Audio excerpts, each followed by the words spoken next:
Hey everybody, welcome to Squash Talk. I'm Pat, and yeah, let's get right into it. Interesting debate tonight.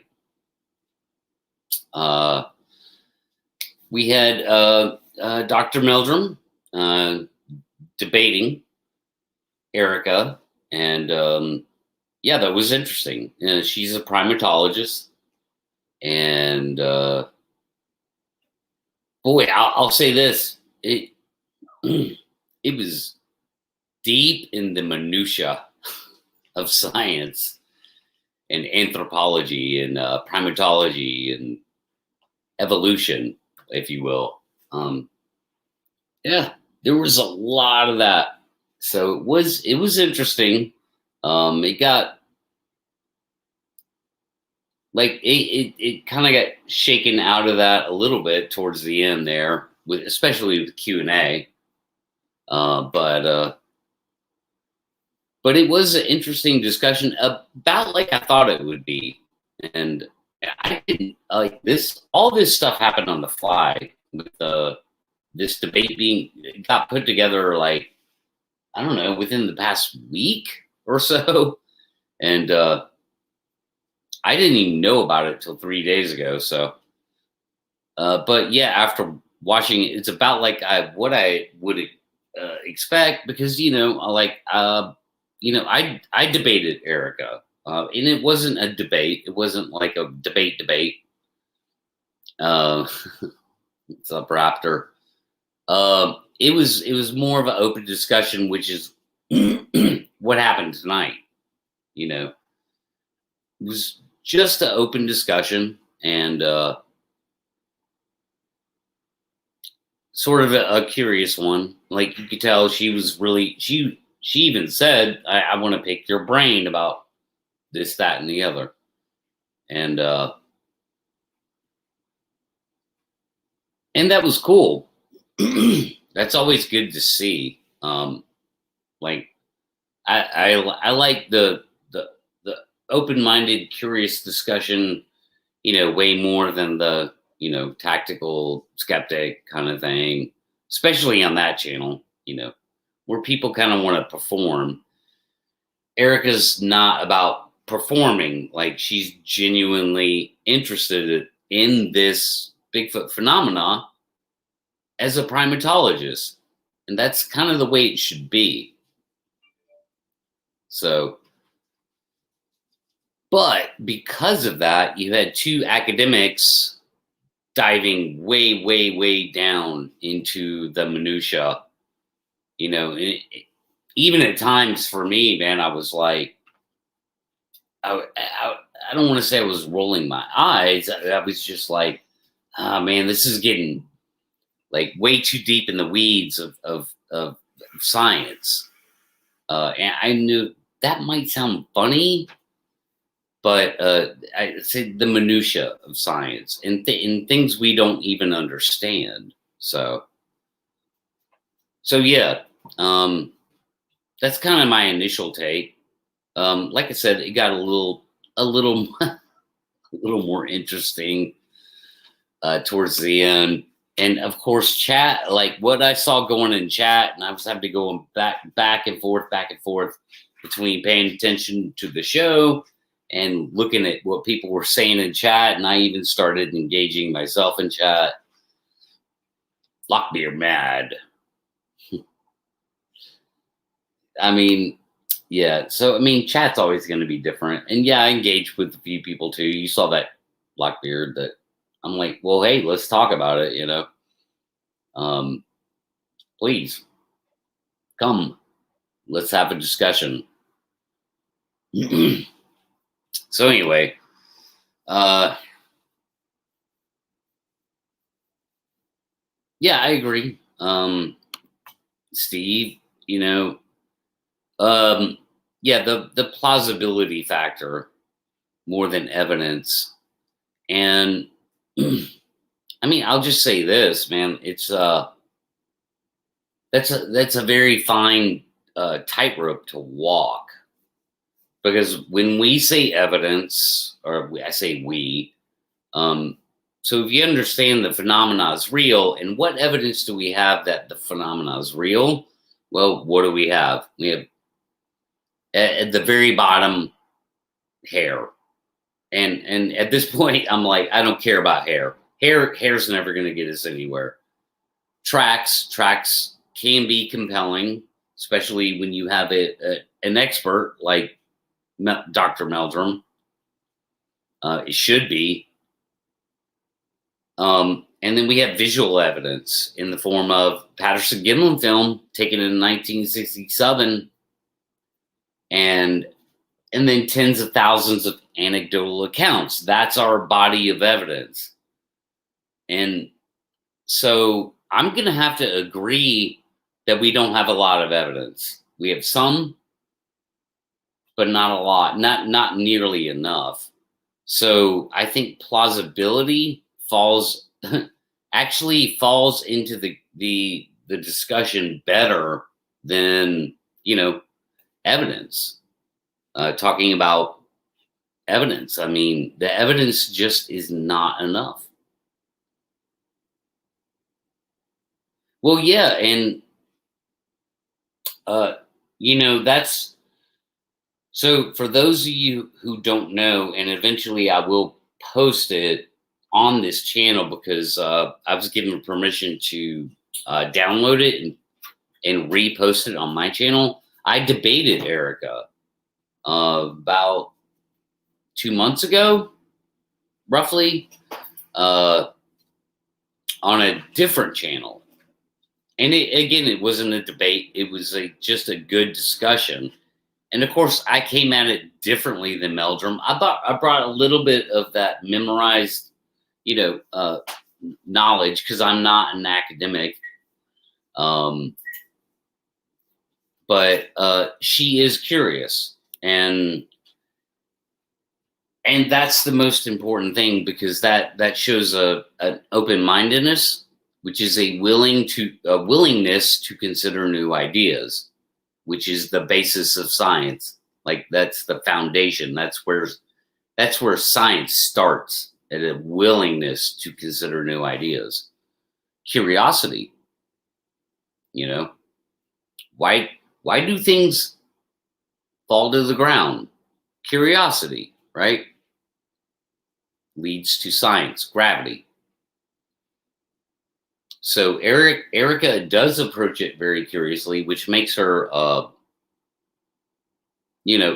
very easy to engage with, because it becomes more of a discussion than a debate. She's not using tactics, to try and out debate you no matter what, So yeah. What else we got?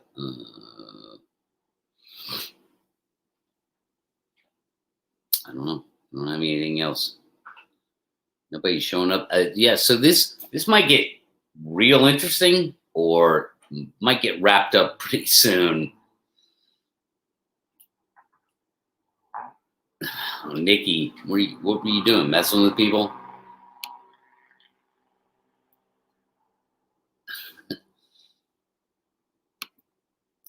Yeah, there were some. Yeah, there were some ridiculous people in chat. I mean, I called one of them closed-minded, and of course they took offense and tried to defend that position very in a lawyer-like way, I'll say.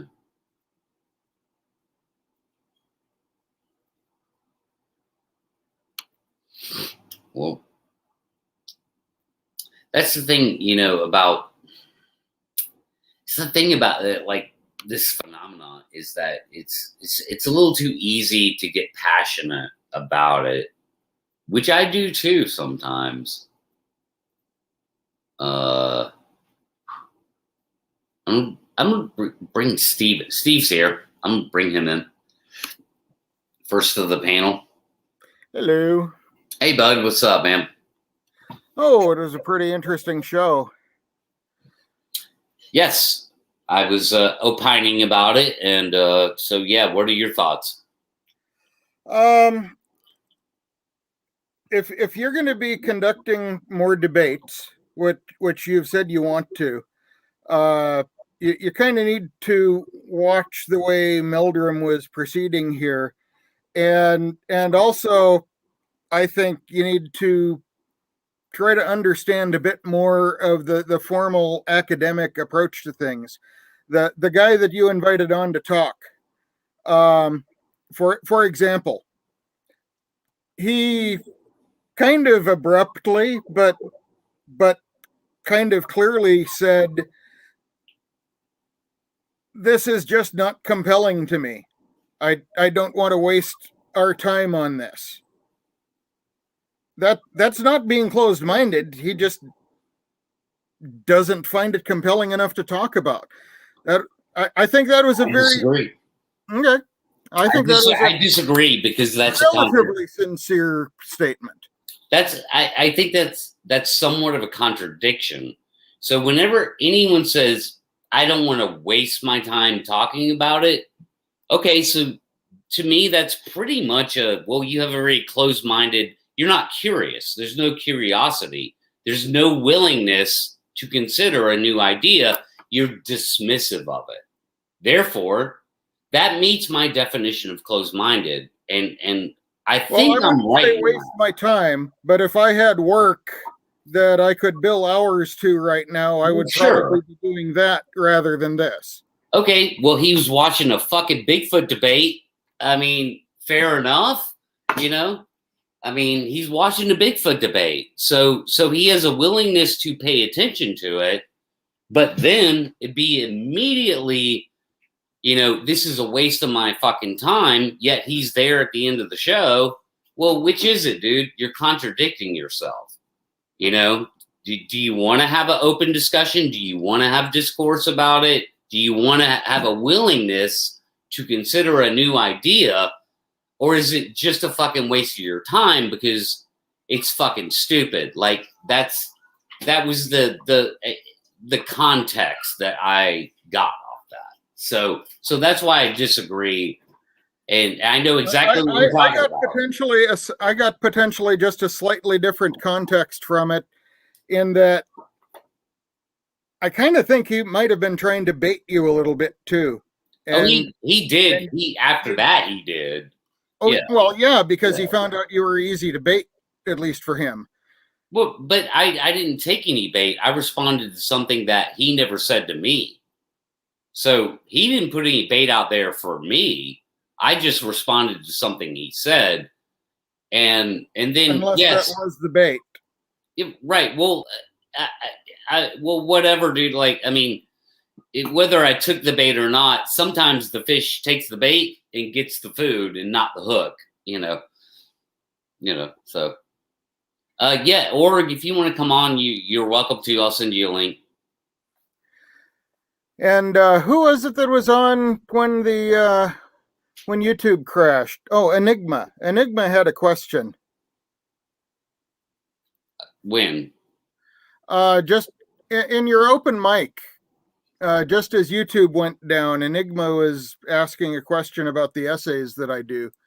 I got part of an answer out, and then I lost the stream. Okay, yeah. Go ahead with that because he's watching now. You there? He is in there. I think Enigma's in here. Oh, I see an Enigma. I see. Yeah. Yeah. So I do write out the documents. If someone's complaining about the virtual green screen, this is new software I'm playing with. See if that helps brighten it up a bit. It's when you move. Just don't move too close to the camera. Then it starts. No. If you do like this kind of movement, it will. It starts merging. Yeah, I have a poor background. I'll just switch to the background. There. Now you're in jail. Also. Yeah, because the blue on this side is too close to the shirt that I'm wearing, so it's getting confused over that shoulder. That's all Software. Yeah, right. try this one. Yeah, sorry. Keep talking because if you could. Yeah. Anyway, I do the I write the essays, and I do actually print them as PDFs. It's the PDFs that I read when I'm doing those video streams. But no, I don't usually publish them. A couple of times I've shared them on request. Gary Spikes wanted the one that I did on dreaming, because he assimilates things better by reading. Right. But you would be willing to share them with Sure. Enigma Sean. Yeah. My email address is on my website. The link to my website is on the YouTube channel. So, what do you think, Steve, about sort of like how I, at the beginning of the stream here, talked about how much they really dove into the scientific minutia? Was I kind think they were speaking to a more educated audience than you're used to with the Bigfoot community. They were digging into the biology. She's a primatologist. She has a lot of biology background, and they were drilling. I mean, the debate here was not so much a debate as it was an open discussion between her and Meldrum, with the invitation, okay, Dr. Jeff, convince me that Bigfoot is real. And that's the direction he was working in, and that's the direction he was going down. Gotcha. Yellow. Hey, what's up, Orc? How you doing, buddy? Oh, not too bad. Well, cool. Thanks for being here, man. I appreciate it. Yeah, I only caught the end of the debate, sadly, but it seemed like the Bigfoot guy was honest and respectful, and Erika's usually pretty good, so I'm assuming they had a engaging debate. Yeah, it was engaging. It was extremely cordial. It was more of a curious discussion, if you will. Yeah. So yeah, it wasn't like the the last Bigfoot debate, that I was in. Yeah, it wasn't anything like that, which is funny because it's like you have two academics, and of course they go down this like deep minutia hole of like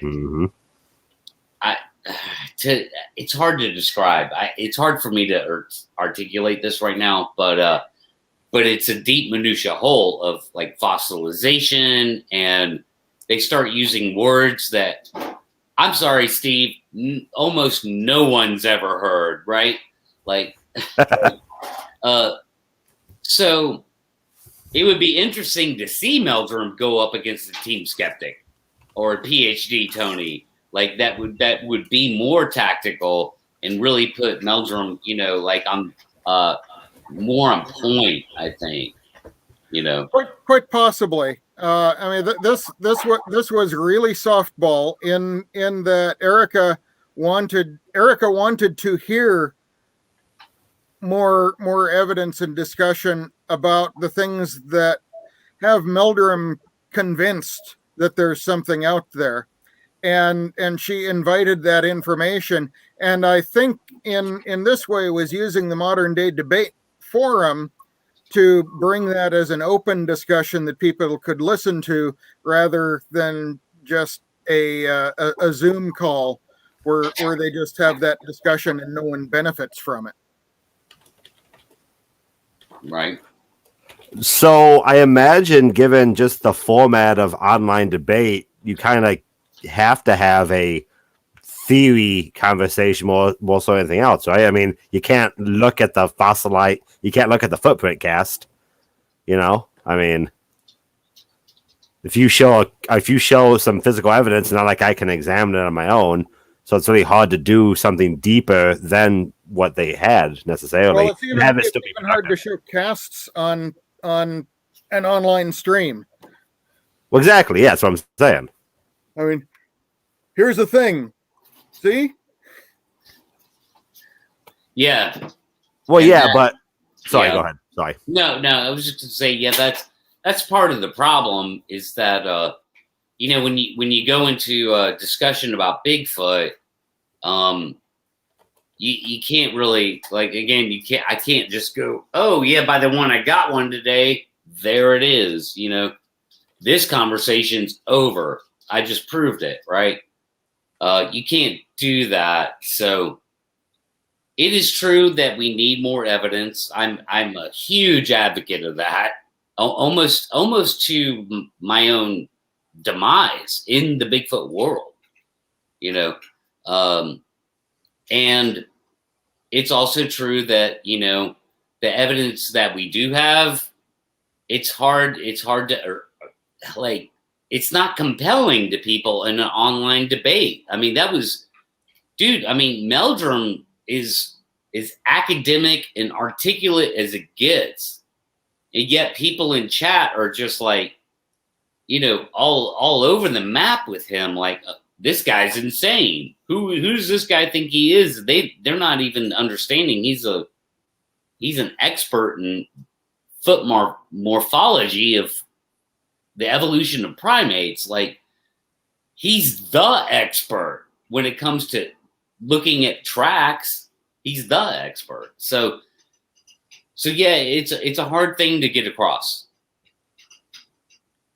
What he could have done, though, he could have spent a lot more time talking about what is the evidence that he draws from the casts that he has, and how does that contribute to his having a high conviction that there really is something living out there, that that these aren't all just fakes and frauds and people putting stuff on their boots. I agree. And so that's what's, so different about the way I approach this than he would.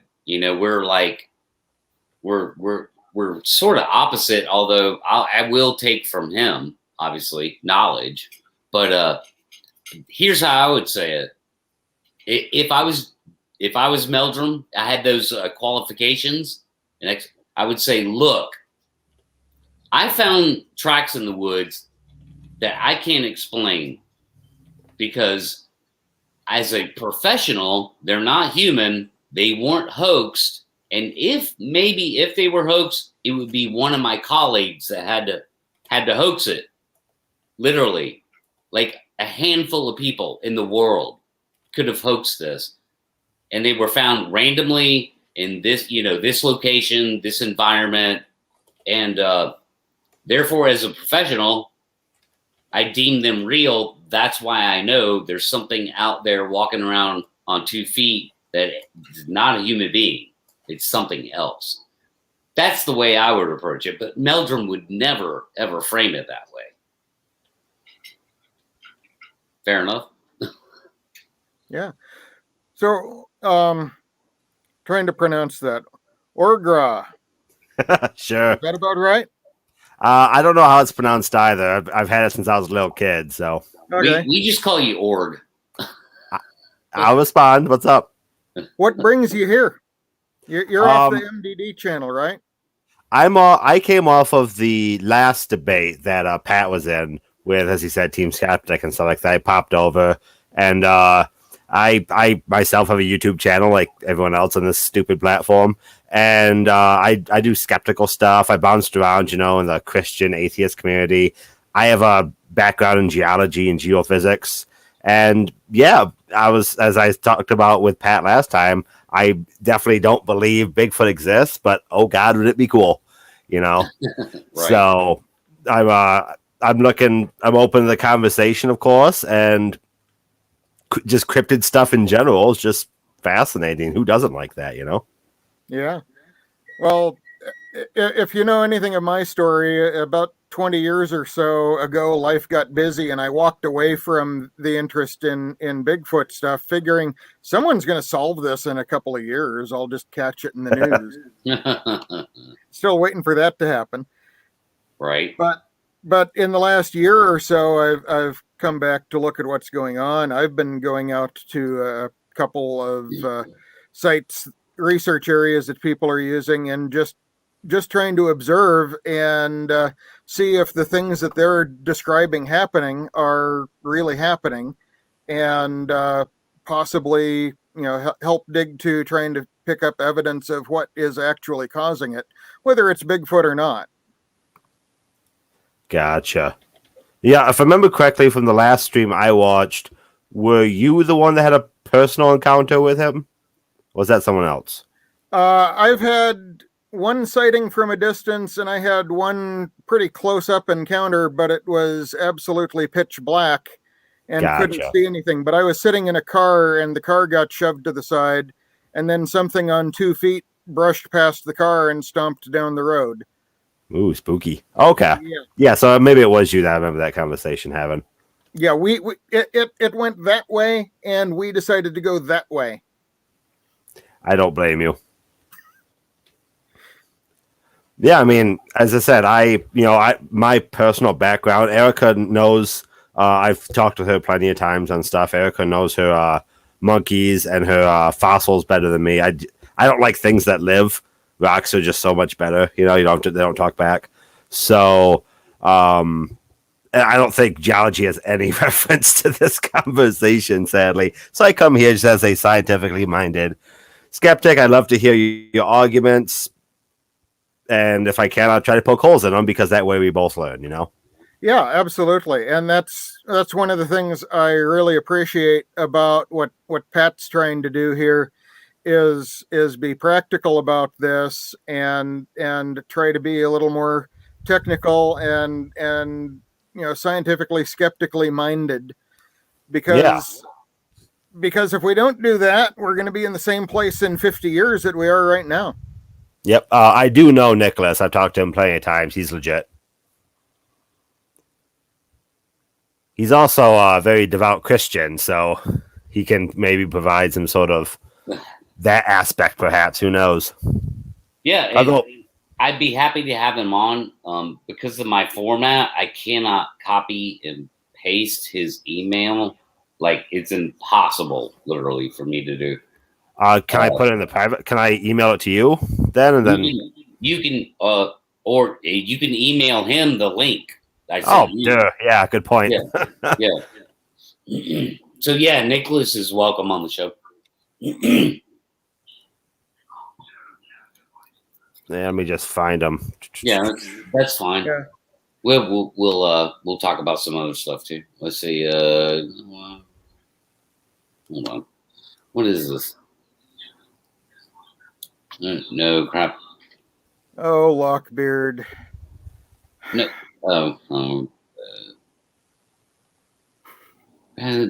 They kept saying Meldrum does not know. Crap. Yeah. Are you streaming someplace else? I don't see the post that he just put.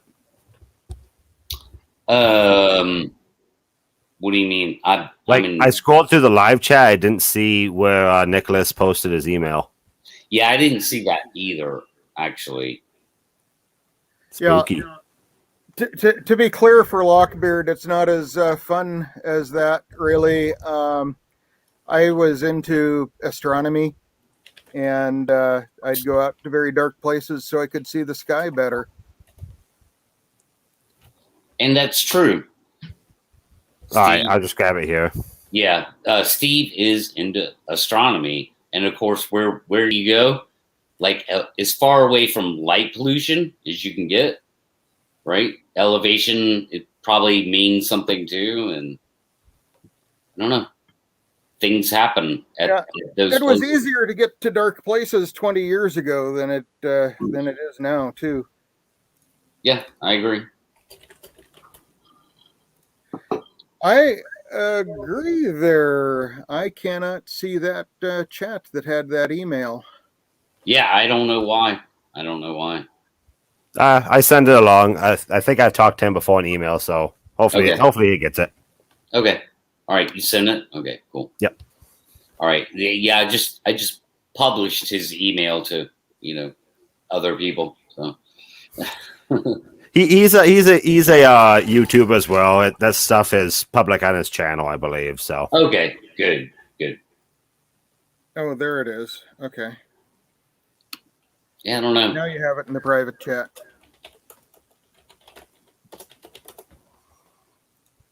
Yeah. Something's wrong with my live chat. Oh boy, he jumped right in too. All right. So welcome Nicholas to the stream. Hey Thank bud, you. how you doing? I'm good. It's good to meet you. You too. Hello, Man. Steve. Hello, Orge. hey, Hello. Orge. I like that better. We've been calling him Org. Orge is better. I get them all. So what's up, Nicholas? How you doing, man? Welcome to the show. Thank you. I'm good. Well, my thoughts on the debates are that I would like to see like a well-prepared presentation of I guess we could call it the preponderance of evidence or just of the different evidences. Mm-hmm. Like for instance, I think a lot of the audience here probably is not here, but at the debate on modern day debate is not really aware of just how much secluded forest land there is in North America, that there's plenty of it so that there's no problem for Sasquatches to avoid humans because there's plenty of it. I'm glad you recognize that. That's something that skeptics will say so incredibly ignorant. I'm like, dude, just pull up Google Earth. You can And see that's it. one of the things that Team Skeptic was on in your debate. Where could they possibly hide? Yeah, I'm like, I don't know, dude. Have you ever been to the Appalachian Mountains? Do you know anything about them? And that's just the Appalachian chain, man. Much less the Pacific Northwest. Oh my God. Yeah, I mean, when I look at a map of the East Coast, I do see this. There's hardly any place to hide there. You at most have maybe 20 to 50 miles between roads. In places here, we have 100 miles. But yeah, go ahead, Nicholas, on your point. Oh yeah, and then also I just think that the eyewitness testimonies generally are very, very consistent, and they even go back to a time when people didn't know much about primates, and yet the testimony would make good scientific predictions. Some of the drawings were a lot more accurate than the pop culture drawings that were out at the time and stuff like that. I just dropped the Bigfoot question altogether, thinking like, how am I to know either way? But I stumbled across a guy. He calls himself Bob Gimlin, but he spells it wrong with a Y and an A. Yeah, not Patterson Gimlin, but Bob Gimlin, the YouTuber, is what we call him. Yeah.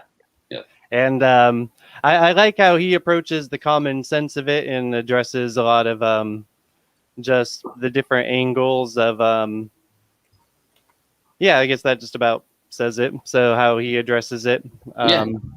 Okay. And so after watching it for a while, it was like, there's really no reason that it's not plausible that there's Bigfoots, plus all the way back to the Native Americans until today. We just have thousands and thousands of people agreeing. And so it seems really outlandish to assume that all these reports are for naught. It's not like we have a whole collection of cryptids that have all these reports in the United States. It's just like this one, probably because it actually exists. And so I was just like, it's pretty cool that Bigfoot probably exists, And it's just as simple as that, I guess. Sure. All right. So you seem curious, and you recognize that most people describe the same thing, not velociraptors or purple dragons, or I know there's other cryptids that get talked about. Yeah, but you not gotta the same. describe things that people do say exist. I mean, there's a But lot of not weird with stuff that people thousands say of exists. consistent reports. So it's very different. It's an entirely different type of phenomenon, I would say. It The is. cultural phenomenon is an entirely different type of phenomenon for other cryptids and for Bigfoots. But couldn't you make the argument that Bigfoot's popularity would therefore make him more likely to be seen? There's lots of different Loch Ness-like creatures, but most everyone knows Loch Ness, right? So, I mean, couldn't you make that as an argument? I don't think Yeah, but I I think don't there's I don't see the absolutely a Me Too consistency with factor. I don't personally see the consistency with Loch Ness, but I mean that's sort of like what's that? It's a bit incredulous, maybe, in my opinion. But I Yeah, think I absolutely think there's a Me Too factor. There are people who want attention, and one way they think they might get attention is to say, "I saw Bigfoot," and whatever their sighting is, they may not have had a close face-to-face encounter. They may have actually seen something and convinced themselves it's Bigfoot, or they just make up the story. In all of the tens of thousands of sightings, though, remember there are different categories of sightings, and a relatively smaller part of that population is the Class A near field. I saw something up close, and can have a clear description of it. Yeah. I'm just looking at the BFRO's database description here, and the Class B. Class A is what I just described. The Class B is incidents where a possible Sasquatch was observed at a great distance or in poor lighting conditions or in some other circumstances where a detailed description is not available. And then their Class C is basically secondhand reports. And that's an excellent point you make, Steve, because the cultural phenomenon of Bigfoot as nonsense does exist. Like, there's no denying that. And it's unfortunate that kind of to discuss Bigfoot in a serious way, you end up having to like go through the nonsense when it's like we should just sort of categorize the nonsense stuff completely apart. Agreed. And like I've seen videos where someone's like talking on and on and on, trying to make a point that you can like see a Bigfoot in it, and there's nothing in there but granulation and like and brush and what cannot be seen, and that's it. Oh, that's what I should do. I should do a red circle backdrop.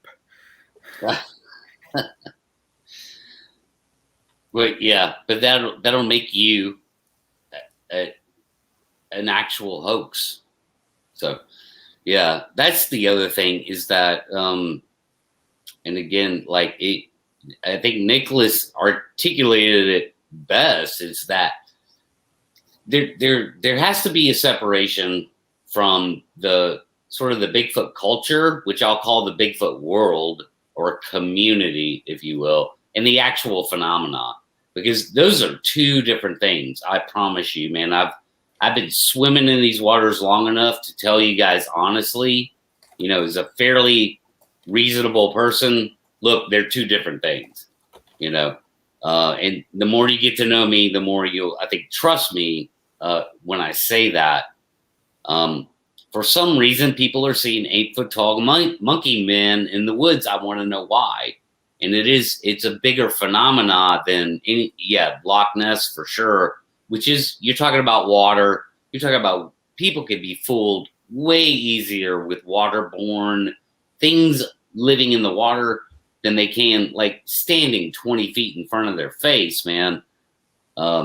It's a way different phenomena, unlike anything else. And the consistency of what people are seeing, you could boil it down to, an average consistency of 8-foot tall, 4-foot wide shoulders, bipedal, monkey man face is the best way I can describe it. Some people say human features, hooded nose, but big wide mouth. Well, Pat, that all goes to the point I was trying to make, which is you just described if I bought a stuffed animal Bigfoot from a store, it would have all those features. So everyone knows Bigfoot is big and he looks like a monkey. So, I mean, saying there's consistency in the sightings, well, if he is such a cultural phenomenon, how could we not expect consistency in sightings? Well, I think you're getting into a chicken and the egg thing. What I'm talking about is people that see them like, well, you guys don't have your screens pulled up. People that see them like me and Steve see each other right now on camera, like that good of a sighting. And there's a lot of them. So yeah, we're not, I mean, I just have to boil it down to like, these very close encounters that are happening out in the woods for whatever reason, If I may also say, we have history of Bigfoot from the Native Americans and from frontiers people from before the cultural phenomenon. So while you can say that's a possibility, I don't think, I think we have a circumstance where there's nothing suspicious, Most of the popular depictions of Bigfoot also have more of an ape nose, the open nose, whereas the personal sightings tend to conflict with that a bit because they describe the hooded nose like we have. And now you get into the realm of I'm not in this field. I don't know it that well. That may or may not be true. That may be true. I have no problem admitting that. Bigfoot's nose is not something I'm fluent in. Sorry. Well, if you look at most pictures of primates other than humans, you'll find an open nose where they, for example, could not go swimming very well. Whereas we can, because of the hooded nose, our sinuses aren't going to flood in the water if we dunk our head below the waterline. Yeah. Yeah, gorillas don't have the nostril hoods and stuff like that. Yeah. Yeah. So yeah, I have a question for you, Steve and Pat. And what do you think of the rotting flesh smell that may be primate communication? Because I've basically just heard what YouTuber Bob Gimlin has said about it, and I haven't really dug in to double check how that fits with primatology and all that. I personally have no clue. I've never experienced that. I hope to not ever experience it, honestly. But it's more than it gets described.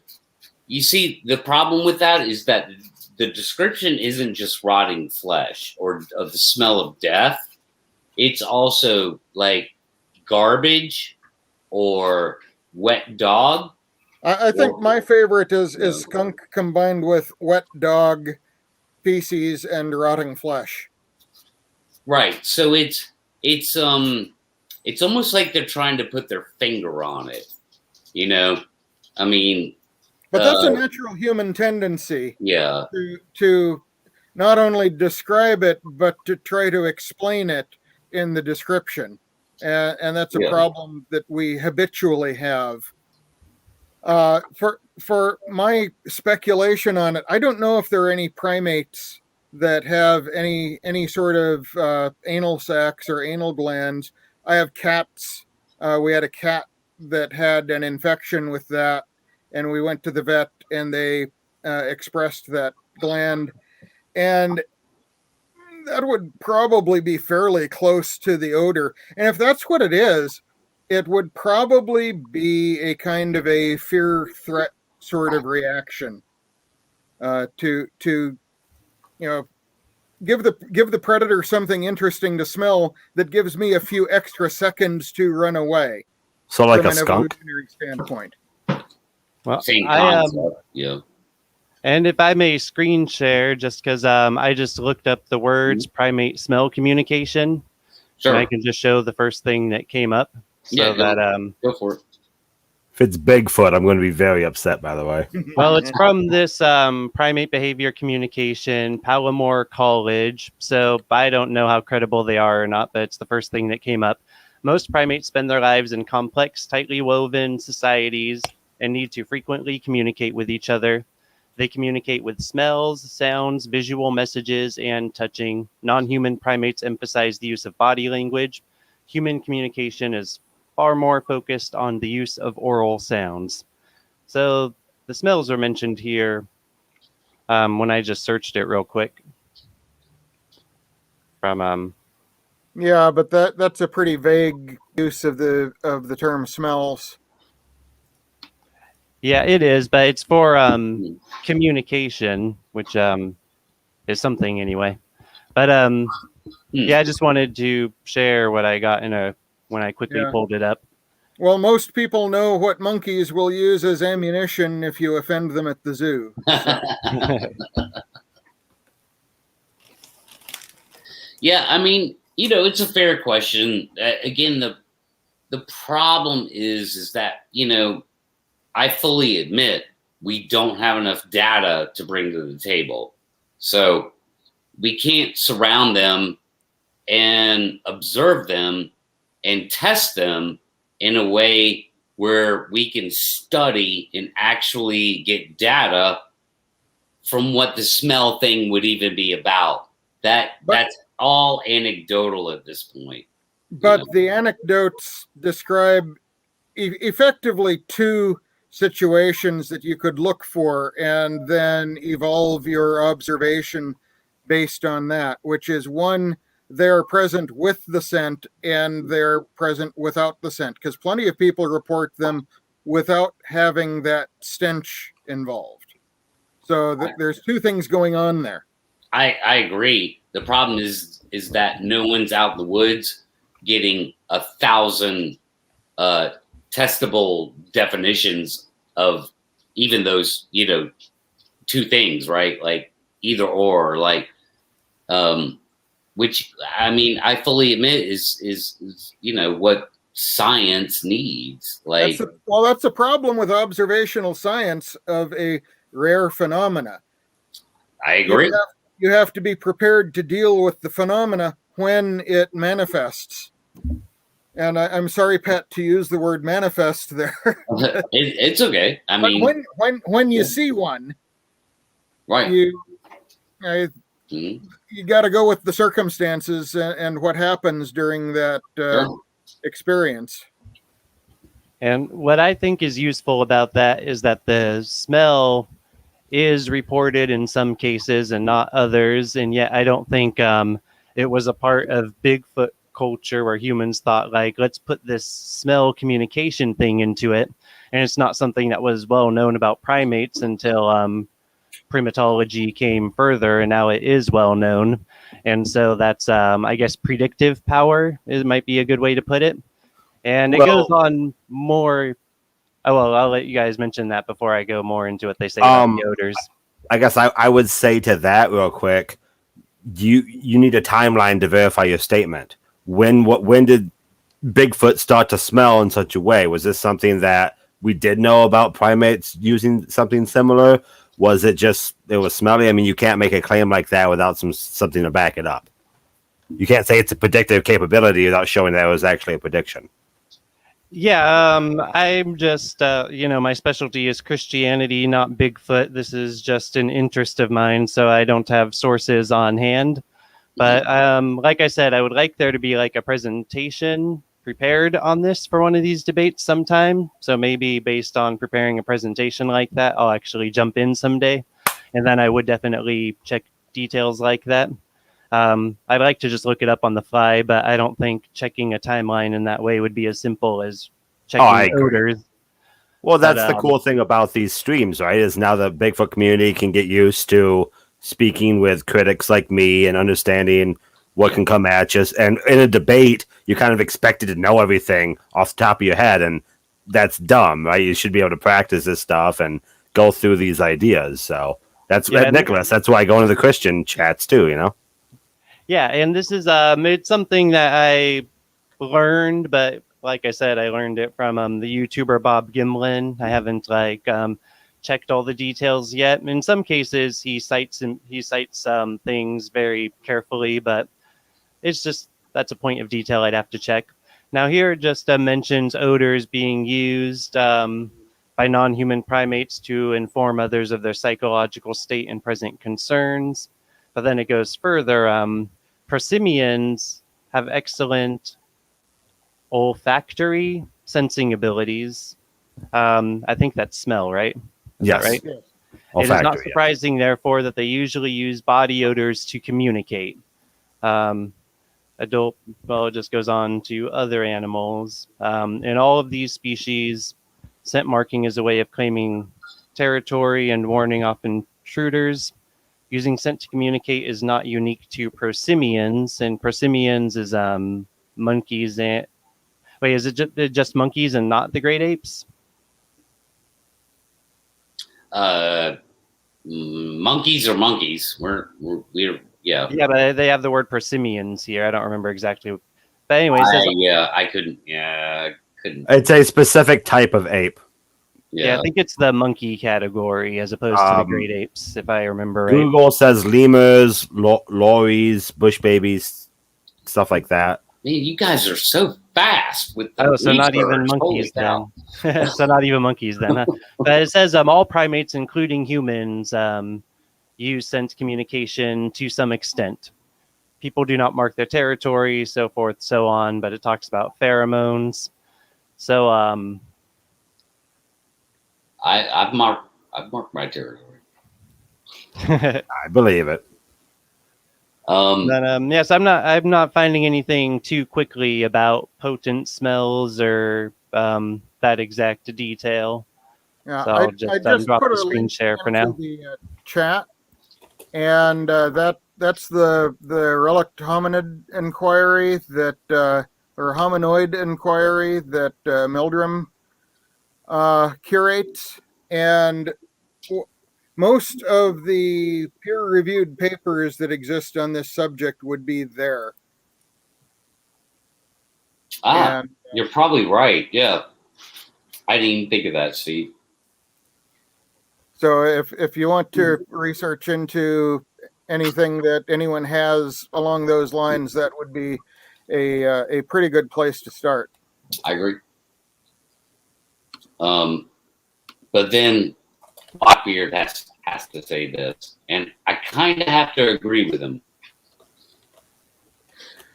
I would disagree to just a very, very small extent. If you understand all of the various things that go along with a sighting, if you get the scent without seeing anything and without necessarily being aware that something is around you, that can also be a negative priming factor. But if it's something that you're looking for and paying attention to, it would allow you to be a little more aware of what might be going on around you. Of course, then you'd really want to worry if you smell nothing. I agree. And there's this factor too. And guys, this is a factor that we're pretty sure is an exponential factor. Whenever people actually come forward and talk about their encounters, we are fairly confident.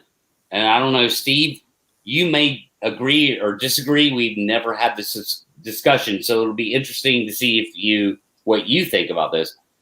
We're pretty sure that it's a 10-to-1 factor of people. For every one person that it comes forward and documents their encounter, there's 10 people that never did in at least a documentation way.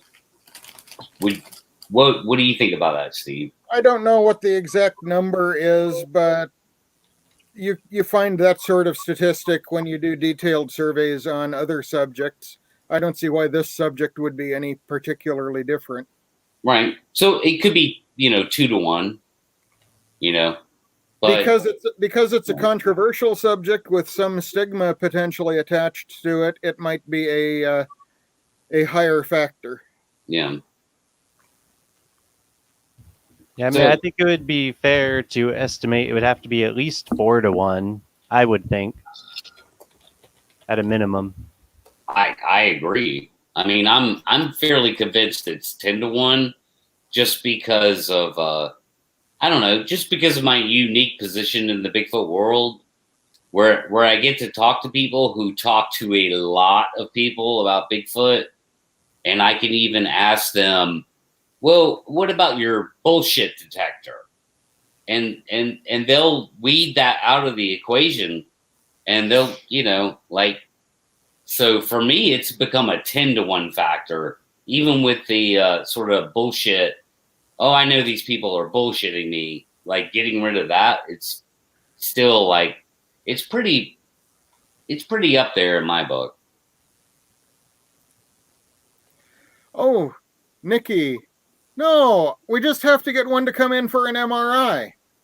You don't need to have an autopsy. Just have one come in for an MRI, and then we And can. a blood sample. Yeah. Well, you're at it. Yeah. I'm going to take this opportunity to head out, guys. I got to go to bed. So I'm glad you All right, guys man. get to stay up so late, but I don't get to do that. So, Well, hey, I appreciate you being here again, Orge. yeah, no problem. And yeah, man, you're welcome back again, man. You're a part of this channel now in some way. So, I'll accept that. Thank you. Yeah. So thanks, man, and have a good night. I appreciate it. You too. Take care. All right. Good night, Orge. It's always nice to talk. Strange Land has another point. I've thought about that a lot. What? Hyenas? Yeah. Bears. Bears are predators. They smell like the blood and flesh of their prey until they swim across a river a few times. All right. Well, okay. I don't know if squatches are really fastidious when they eat and they spill a little blood. Do they wipe it out of their hair? Well, you would think so, given the fact that, I mean, they don't they're not like us, where they do a proper butchering, bring it to the cooking platform and eat it. They would be savage. Yeah. A lot of the criticism they have is about them eating a deer or anything like that is, well, what do? Just dive right into it? Like, what kind of canines do they have? And those are good questions, but I mean, how do they eat meat? They would have to eat it very, very primitively, savagely. Certainly. If you've looked at, if this is a debate answer, you would need to, or debate information that you would need to have available. Looking over Mitchell Townsend's book might be of value for that. Just as the big lockdown started up, I had the opportunity to go to a seminar where Mitchell Townsend spoke, and he talked about the bone piles that he's found where the deer carcass had been processed by something that had opposable thumbs, and there was no doubt about that by the way the skeleton had been disarticulated. Most of what was found was just the spinal column, as if basically the sides had been separated out to be hauled off someplace else.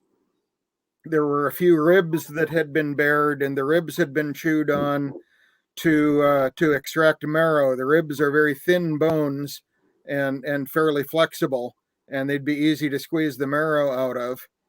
And those bones had dental imprints that didn't match any animals of the area, but did relatively closely match Neanderthal.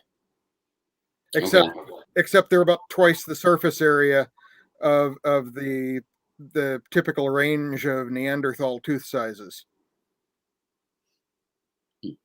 Interesting. So they're big. Yeah, and you would almost have to assume that any kind of undiscovered hominid upright that big on 2 feet would. I mean, meat would be on the menu. It'd have to be, yeah. Yeah. They're not vegan. Yeah. I mean, Meldrum again tonight went, he went out of his way to describe grizzly bears that are, almost vegan. You could say almost vegan, and they're that big, but we're talking about different species, that would have to be flesh and blood on this planet, have to be closer to us, than a grizzly bear, that's for sure. But their metabolistic needs are really pretty similar. We've adapted to having cooked food. That would be an interesting difference that Sasquatch would probably not share. There are legends about them using fire, but certainly if they used fire these days, we'd see where the smoke was, and we'd find where the camps were, and we'd find them. Yeah. And, they should be stinky. And this is a good point, too, dumpster diving. But, I mean, God, how much dumpster diving could they be doing, man? You think somebody would hone in on that and be able to trap them doing it? Not physically trap them, but visually trap them at least. I don't know. I know that's a thing, but I don't know. A dumpster could make a pretty big mousetrap. Yeah. So, I mean, in other words, I'll say this. Like, with that logic, we could set up a garbage pile in a remote area of the woods, and we should be able to get pretty good footage. If they're willing to come into our area to do that, then they'll certainly take advantage of it out there in the wild. Does that make sense? I don't know. Makes sense to me. Leon's here, but I'm assuming that if they can smell food, they can certainly smell Thai food scrap in the bin in any other restaurant in the mall. Sure. I mean, let's put a garbage dumpster full of garbage out in a remote area, and put cameras all around it. And a really big spring. Right. And spray paint Acme on the side of the dumpster.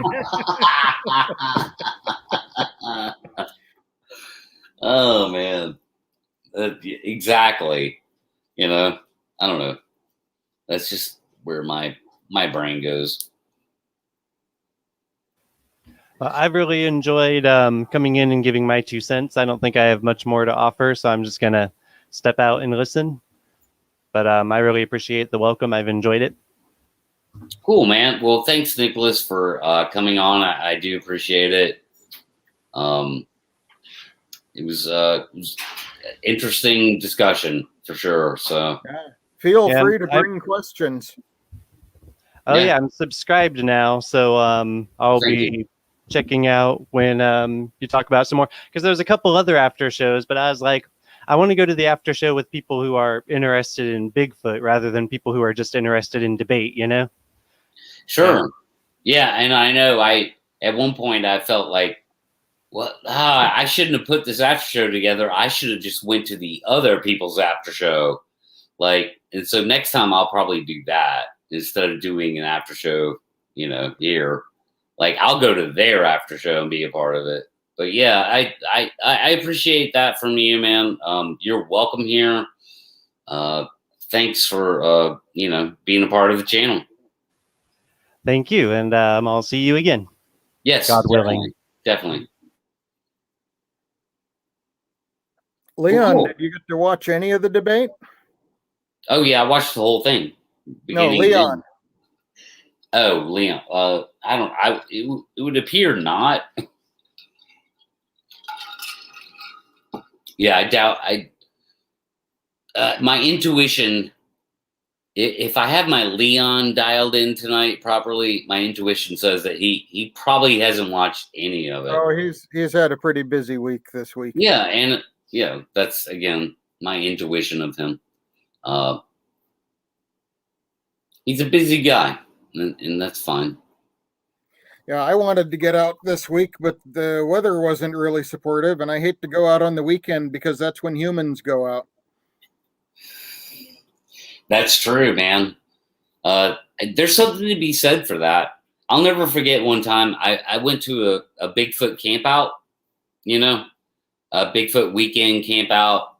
And it wasn't super serious or anything. It was just, we were all just kind of there hanging out, right? So we weren't looking for Bigfoot. But I remember one guy who was an interesting guy. He's kind of nudged me on the shoulder. He's like, oh man, they're not here right now, but come Monday they will be, because they know when people are here, and when they're not, they got that timing down. And I was like, that kind of makes sense. Predictability, and not that Bigfoot have freaking watches on their wrists, but they would have to have some kind of understanding of time, or predictability in day to day. The people go away, and then 4 nights later they come back. Right, and all they have to have is a simple understanding of what 4 or 5 nights later is, right? So I kind of thought that guy was goofy, but when he said that, I was like, that's really intelligent, actually, dude, what you just said. I never thought about that before.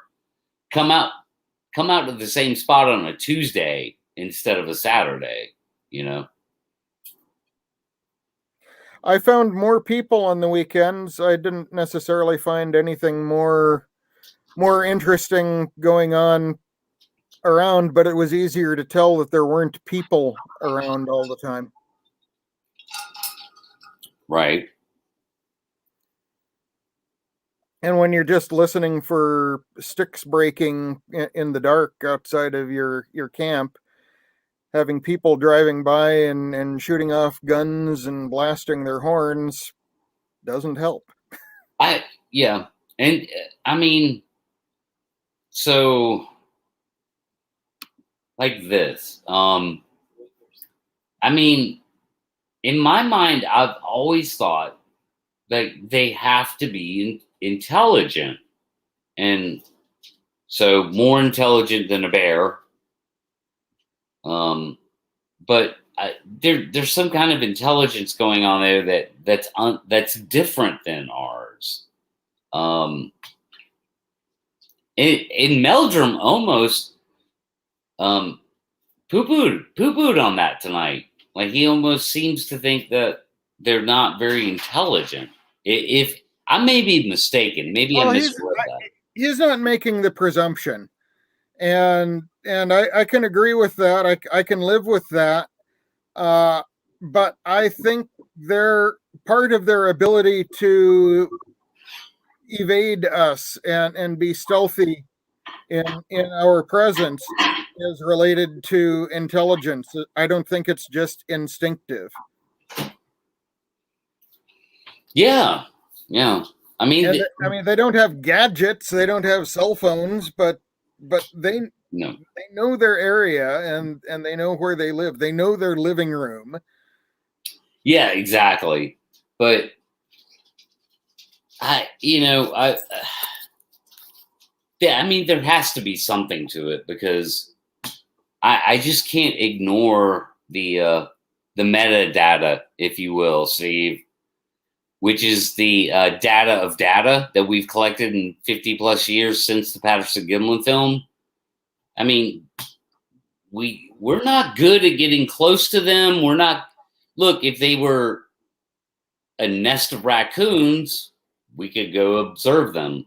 We have cameras that you can go to right now. Just Google, eagle nest camera, live cam. We put cameras where eagles breed. That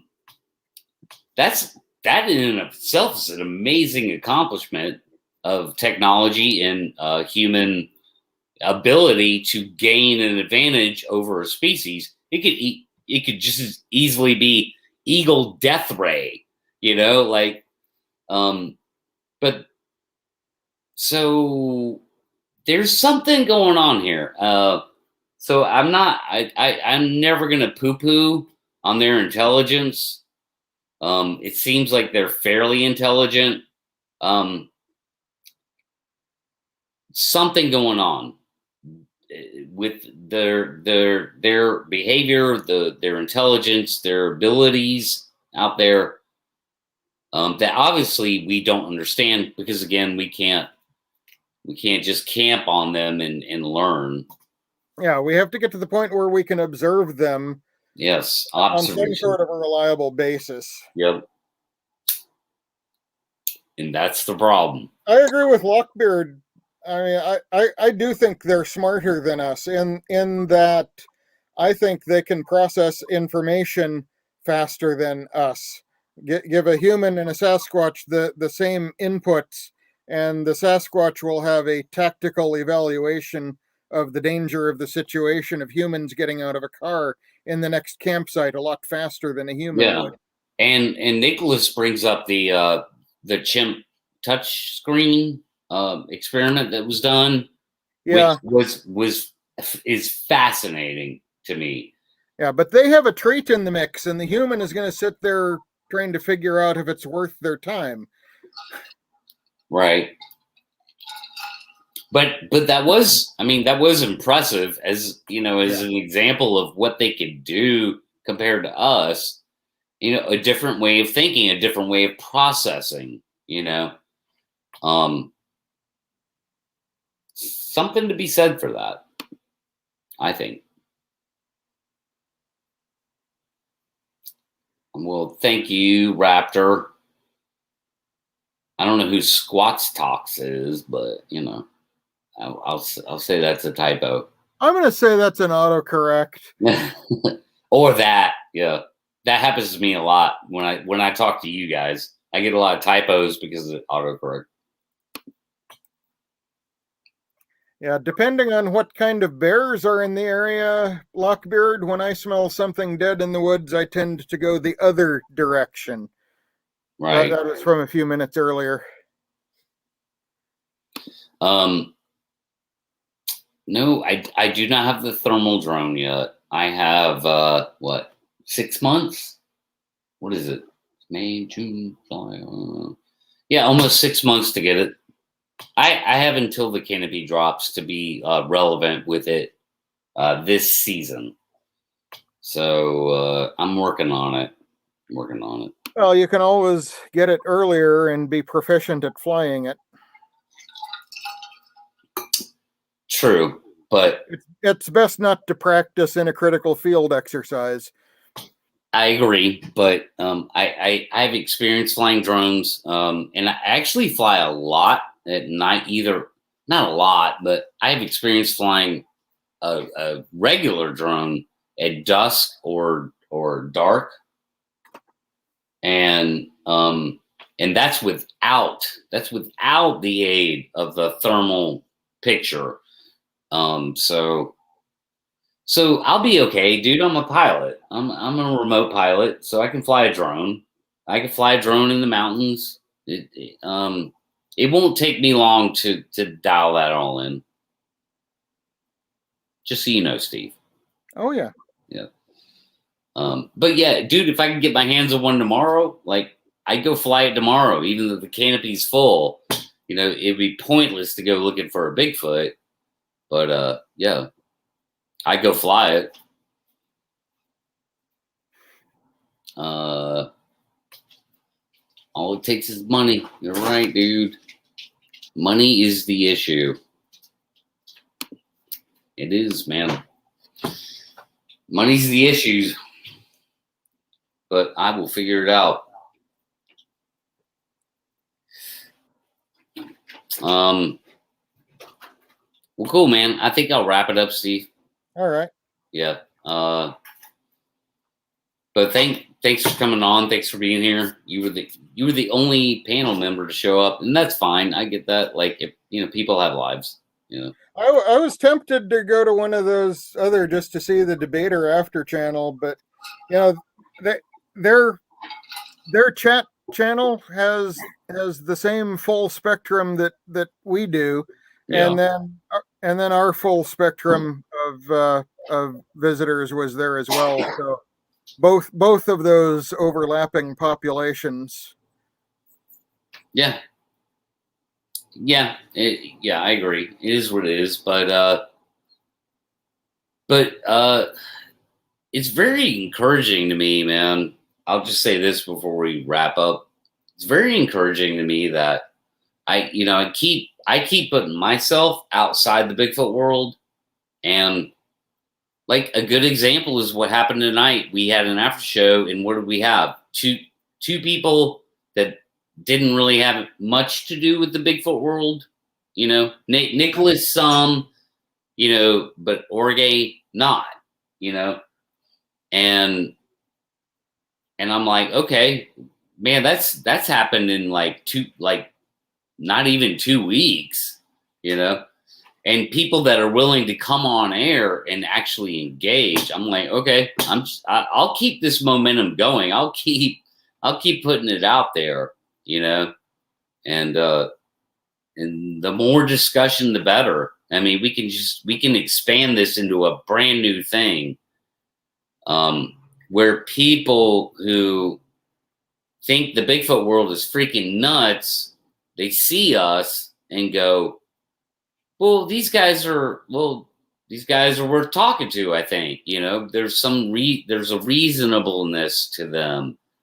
And, I don't know, that's been my goal for months now. And, I'm glad to see it coming to fruition.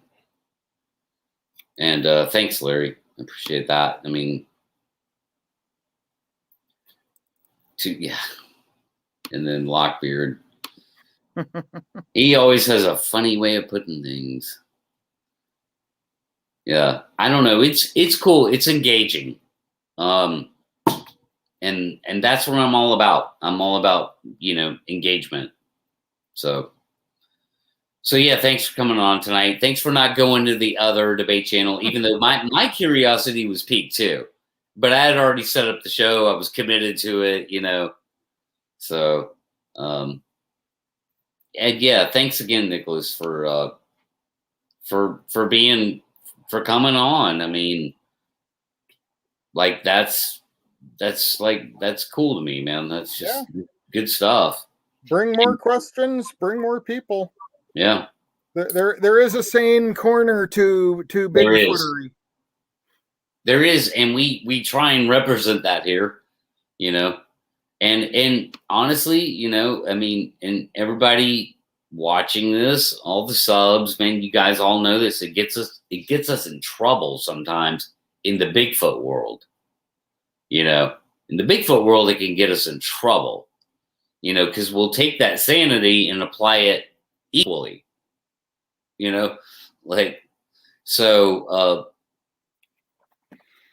I don't care, I do what I do here. This is my channel. Do what I do, and I like what's going on here and the way it's kind of blossoming into something completely different, which was my whole idea for Squatch Talk. So, yeah.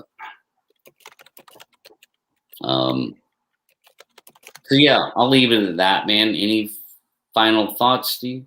Oh, I'm a quote just crossed my mind, and I'm not remembering exactly where it was from, but the insane have a logic all their own. I think it was a quote from a Vulcan somewhere, so it has to be Star Trek. Probably. That sounds about right. That sounds very Vulcan-y. Those Vulcans, man, they were thinkers.